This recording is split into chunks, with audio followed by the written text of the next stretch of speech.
Welcome back students. इस video में मैं एक्सप्लेन करने वाला हूं क्लास 9 साइंस का चैप्टर 4 जिसका नाम है स्ट्रक्चर ऑफ एटम। और जिस टॉपिक को मैं एक्सप्लेन करने वाला हूं वो है Thomson's model of an atom.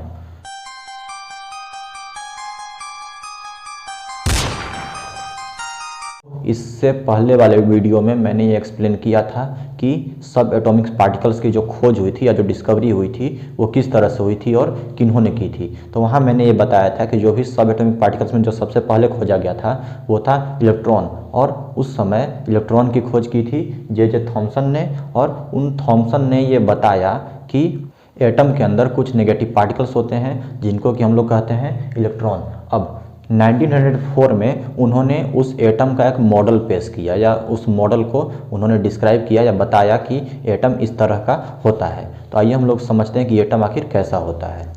तो Thomson's model of an atom में यहाँ पे मैंने 3 पॉइंट को लिखा है, स्टेट किया है। तो इन तीनों को मैं एक एक करके एक्सप्लेन करूँगा। तो फर्स्ट पॉइंट है कि an atom consist of a positively charge sphere and the electrons are embedded in it. तो थॉमसन के मॉडल के हिसाब से एक स्फीयर था जो कि पॉजिटिवली चार्ज था और उसमें नेगेटिव चार्जेस कहीं कहीं इम्बेडेड थे, मतलब कि उसके अंदर बिखरे पड़े थे।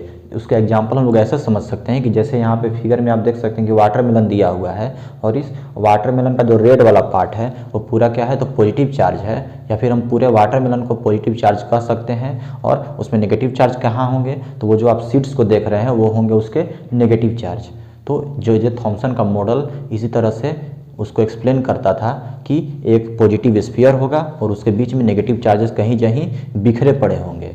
अब दूसरा स्टेटमेंट था कि the negative and the positive charges balance each other, मतलब कि उस पूरे स्फीयर में नेगेटिव चार्जेस का मैग्नीट्यूड और पॉजिटिव चार्जेस का मैग्नीट्यूड वो दोनों इक्वल होंगे, मतलब कि जितने नेगेटिव चार्जेस होंगे उतने ही पॉजिटिव चार्जेस भी होंगे।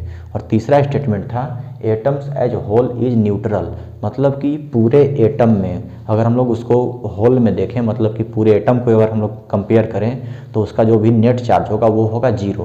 तो वो जीरो कैसे हो गया, तो जितने पॉजिटिव उतने ही नेगेटिव। तो पॉजिटिव और नेगेटिव आपस में एक दूसरे को क्या किए, तो बैलेंस कर गए, और उस पूरे एटम का जो चार्ज होगा वो होगा न्यूट्रल, मतलब कि वो एटम कोई भी चार्ज को कैरी या कंसिस्ट नहीं करेगा।